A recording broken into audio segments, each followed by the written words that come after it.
let's get started. The unarmed combat and brawling has 4 different skill levels of expertise that the players can reach, starting from no skill level up to advanced skill level. However, the character's skill is just one of many things that are taken into consideration when combat begins. The other important factors are the player's ability to control his character during the combat and the physical condition of his character. Now that you know the basics, let's take a look at how the combat system works in other modern survival games. For this, we created a simulation of the type of unarmed combat that you can find in practically every survival game available on Steam. From what you can see here, the character is constrained at the hip, but you can tilt their upper body and throw random punches toward your opponent. The camera is locked behind the character. It doesn't provide the player with a good overview of the situation, and most of the time it's really hard to tell where the punch will land. Obviously, this is a very basic implementation, and we could have done it the same in Scum, but we wanted to make something different. So, what exactly did we do in Scum to make things better?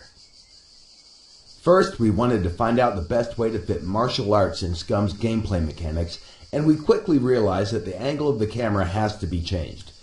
The free camera view not only provides players with a better overview of the situation, it also helps when you have to engage multiple opponents at the same time. The game also provides a first-person perspective camera for the combat mode, and everything works well there too. Once you enter combat, you'll be able to perform different moves and attacks. For example, you can try to circle around your opponent and control the fight from a distance. During the combat, you can defend yourself or attack.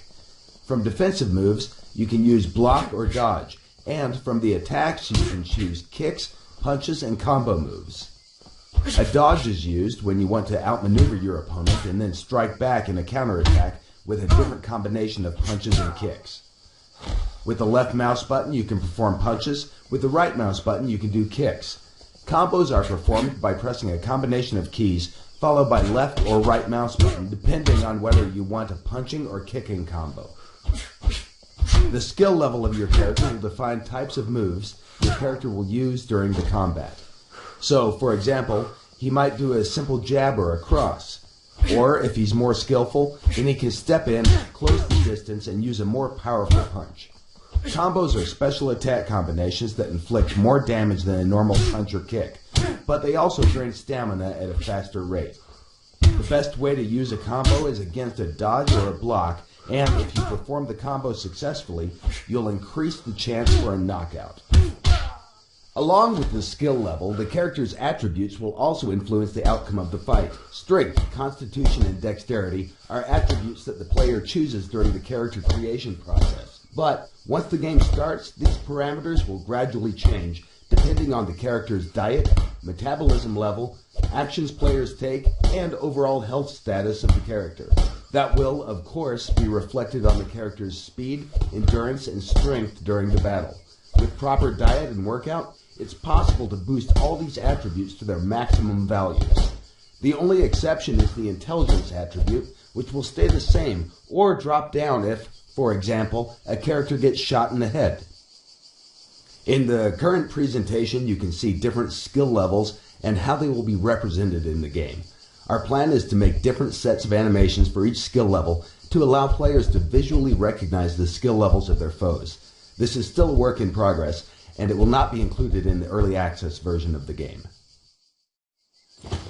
Everything that your character carries in the game will have an impact on how you will perform in the combat. Heavy gear will make your moves slow and sluggish, and it will drain your stamina more quickly. It's recommended that you drop excessive weight before you enter a fight. The combat skill can be effectively used against other players, NPCs, and it can be used against animals too. Although we do not recommend you attack bigger and more dangerous animals unless, of course, you're sure that you can beat them or outrun them.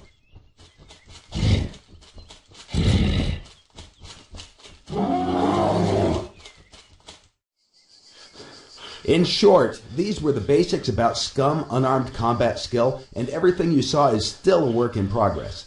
We aim for further optimization of the combat process to make it more fluid and enjoyable.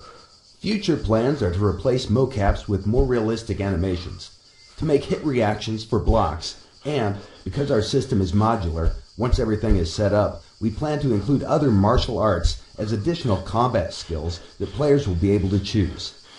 We hope you have enjoyed this presentation, and if you want to find out more about Scum, be sure to follow us on Facebook, urging you to save the noble lemon. Okay, now that we've sorted out the important stuff, let's talk about wetness in Scum. Now, before you just go and wet yourself, there's a few things you should know. So I'm going to jump right into this video blog. So, what's different between Scum and other survival games when it comes to getting wet? Let me explain it by examining this sharp-dressed young man. It's easy to see that he's fully capable of surviving almost anything that nature can throw at him. The secret of his success is multiple layers of clothing that Scum supports. Each piece of cloth has important properties like heat insulation, armor, inventory slots, and finally, there's a wetness property. All of these parameters are defined by material, meaning that a flannel shirt will perform differently than a leather jacket. As you can see from the inventory perspective, there are groups of layers per body region. The top group is assigned to the character's head, the middle one covers the torso area, while the bottom part is for legs and feet. By stacking layers of clothing, you combine their parameters in the same way you would do in real life. When it comes to layered clothing, your grandma was right. It helps you to adapt to any weather condition possible. So how can you get wet in the game? The most obvious way is by sweating. While performing tasks, the body will heat up. In an attempt to cool you down, the body responds with perspiration. This kind of moisture is propagated from the inside out and also causes additional fluid loss or dehydration. The next way is the impact of the weather. To avoid getting wet in rain, try to find a dry spot fast or wear at least some water-resistant gear. Being drenched in the rain during cold weather will impact the immune system and your character will probably get sick. In the following example, you can see twin brothers on their way to the beach. Adolf on the left is wearing standard military-issued tactical jacket, and Desmond on the right has his all-time favorite olive raincoat. They both have several layers of the same clothes beneath the outer layer. If you take a closer look at the inventory, you might notice that each item has its own weight listed in the top right part of the icon. The same value is also shown with green-colored font so that it can be tracked more easily. All other inventory slots are empty because both brothers forgot to take their inflatable swimming armbands with them to the beach. Luckily for them, they won't drown because the rain will come again, falling on their heads like a memory. As the rain starts to pour down on these poor guys, their clothes will start to absorb the water and become wet. If we speed up the time, you'll be able to see the impact of rain on the different layers of clothing much better. Carefully examine the green numbers. As expected, the tactical jacket gets wet relatively quickly, along with the backpack, pants, and shoes. Increasing values in green actually represent the amount of water that has been absorbed by clothes and gear. On the right, Desmond is doing much better. Although his backpack, pants, and shoes are completely drenched, his upper body is dry. For Adolf, things are going from bad to worse.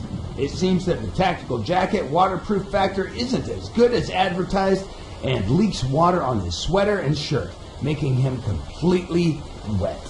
Furthermore, as Adolf's clothes are getting wet, they're also getting heavier, meaning that he'll be carrying an additional 13 plus ounces of weight all the way back home. This will certainly affect his calorie consumption during that trip, and his performance will suffer as well. In Scum, moisture absorption and retention depends on the material that's being used for clothing. Let's bring out the sunshine again. Do notice that both guys were standing completely still in heavy rain just because we asked them nicely. These guys are true heroes. Now, it's time to see what happened with the inner layers of clothing. As you can see, Adolf's sweater is all wet, while Desmond's is still dry. If we drop the sweaters down, you can see that the same thing also happened to their hipster shirts. In the previous part of the video, you might have noticed that different parts of the clothing can absorb or retain different percentages of water. As in real life, some parts of the body can become wetter than others. In Scum, we handle wetness per body part along with separate layers of clothes that can have different wetness values also. This means that parts of your gear can be dry or wet depending on what you do. Body parts that are covered separately are feet, legs, torso, hands, and head. If you're standing in the water up to your waistline, then only your legs and feet will be wet. The rest of your body will stay dry. Also, if you jump into the water, your gear will almost instantly become fully wet. Even if you have a raincoat or some other water-resistant clothing that isn't fully sealed, it will not help you to stay dry. The success formula here is, if you want to keep your gear dry, stay away from the bodies of water, or at least drop everything to the ground before you enter.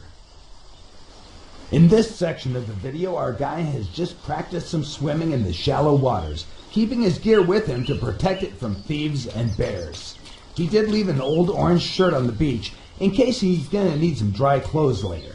Or at least, that's what we were thinking he was up to. However, his plan was much more sinister. He actually decided to wear a dry shirt below his other clothes with the intention to deceive the game, to make it think that he has dry clothes on, simply because the first dry clothing layer is closest to the skin. In all other games, this would be called exploiting or cheating. But here in Scum, we don't care about that, simply because we have fluid diffusion and osmosis built into the game. For those of you who don't know, diffusion is the movement of molecules from a region of high concentration to a region of low concentration, meaning that his dry orange t-shirt will soon become a wet orange t-shirt. After everything you've seen so far, if you still think that it's okay to jump into deep water with all your gear on, take a moment to see what happened to our dear Adolf last year. That particular summer day, he was showing off at the pier. He accidentally fell into the water along with his traveling backpack on his back. To make things even worse, the backpack was full of his mother's lingerie.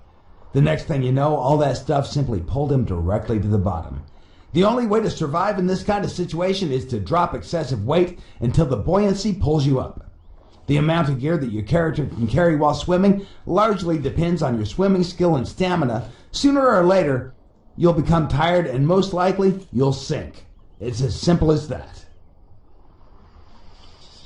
Now, let's talk about ways of drying your stuff off once it becomes wet. The easiest way to dry your clothes is by using the heat of your body in combination with the air temperature and wind. This is particularly useful during the summer when wet clothes keep you cool and safe from the excessive sweating and dehydration. Also, it's good to know that if you keep moving, your body will get warmer and you'll dry your clothes faster.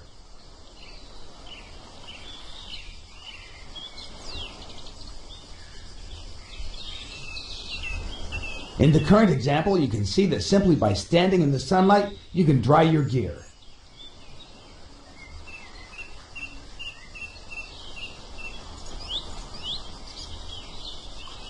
Also, you can see that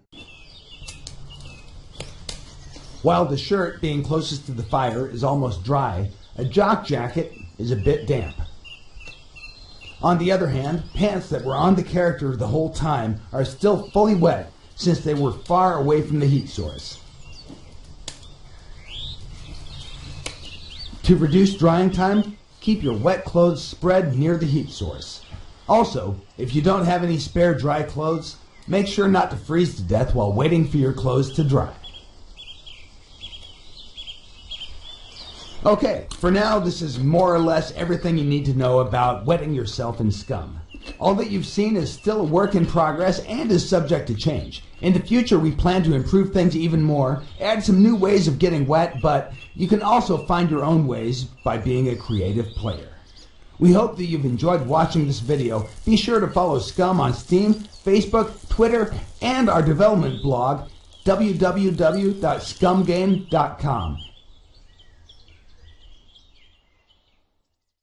Hi, my name's John Dick, and this is the first Q&A Scum video. Hopefully not the last one.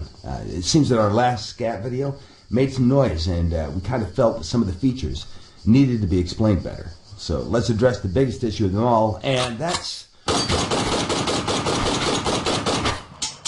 the wall hack issue.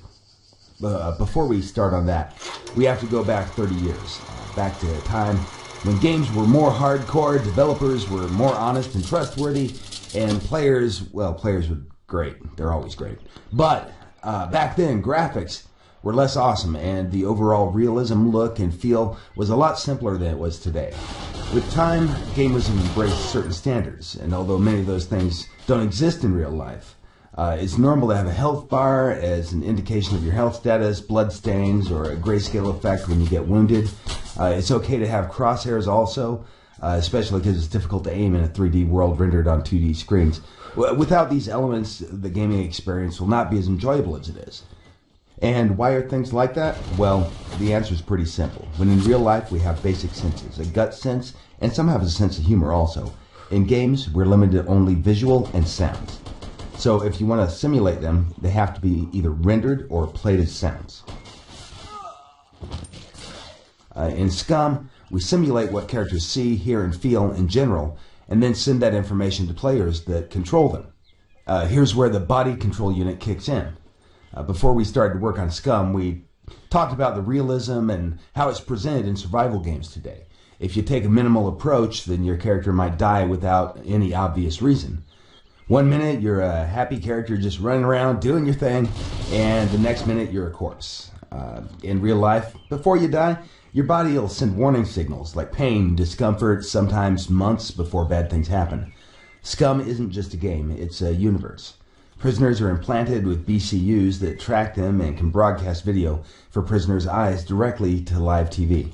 BCUs are connected to the character's spinal cord. They can collect subject's health status, affect the hormone levels, even take control of the character if necessary. They can also render data in front of the character's eyes. And once the BCU is removed, a HUD will be significantly reduced or removed.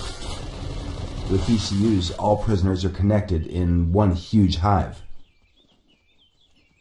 The second thing we have to address are human eyes and how they work. In short, our eyes have central and peripheral vision that can't be simulated in computer games. For both eyes combined, horizontal field of view is between 200 and 220 degrees.